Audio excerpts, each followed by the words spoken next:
போறேன் நான். என்ன நடந்து 15 நாளா வண்டி ஏன் சார் வச்சிருந்தீங்க சொல்லுங்க சார். நீங்க என்ன தப்பு பண்ணாவன்?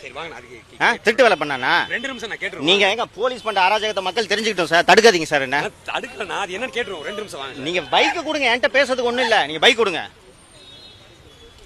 ஸ்டார்ட் பண்ணவா? என்னன்னு டீடைல் கேட்றோம் சார். சார் வண்டி நீங்க 15 நாளா டெய்லி வந்துட்டு சரி சார், அது பைக் கொடுக்கல. கேட்றோம் சார். நான் பிரச்சனை பேசுறேன். நீங்க சொல்லுங்க. போலீஸ் என்ன அராஜகம் பண்ணுதுன்னு தெரியும் நாட்டுக்கு. டிஸ்டர்ப் பண்ணாதீங்க. இருங்க. நீங்க இருங்க. என்ன பேசுறது கூட உங்ககிட்ட பர்மிஷன் வாங்கணுமா? அப்புறம் அது வாங்க. அஜித் மாதிரி அடிப்பீங்களா? ப்ராப்ளத்தை சால்வ் பண்ணிடுவோம் வாங்கன்னு சொல்றோம். ப்ராப்ளத்தை நீங்க போய் சால்வ் பண்ணுங்க. என்ன நடந்துச்சு 15 நாளா தான் நான் சொல்ல போறேன். நான் பண்ணக்கூடிய ப்ராப்ளம் தான் சார். பண்ணிடுவோம். நீங்க 15 நாளா சால்வ் பண்ணிருக்கணும் சார்.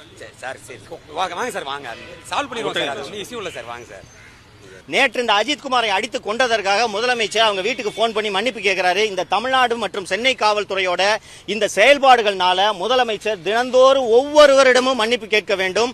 அந்த அளவுக்கு அவலமான சூழ்நிலையில் தான் தமிழக காவல்துறை இருக்கிறது என்பதை இந்த நாட்டு மக்கள் புரிந்து கொள்ள வேண்டும். இன்னைக்கு இந்த டிராபிக் அஃபென்ஸுக்கு இப்படி சொல்றாங்க.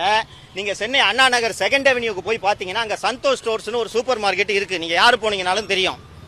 கிட்டத்தட்ட 200 அடிக்கு மேலாக அந்த சந்தோஷ் சூப்பர் மார்க்கெட்டுக்கு வெளியில பேரிகேடு போட்டு பிரைவேட் செக்யூரிட்டி கார்டு போட்டு வேறு யாரும் வாகனங்களை நிறுத்த விடாமல் அந்த சூப்பர் மார்க்கெட்டுக்கு வர்ற வாகனங்களுக்காக மட்டும் அந்த இடம் தடுத்து வைக்கப்பட்டிருக்கிறது. போலீஸ் பேரிகேடை யூஸ் பண்றாங்க.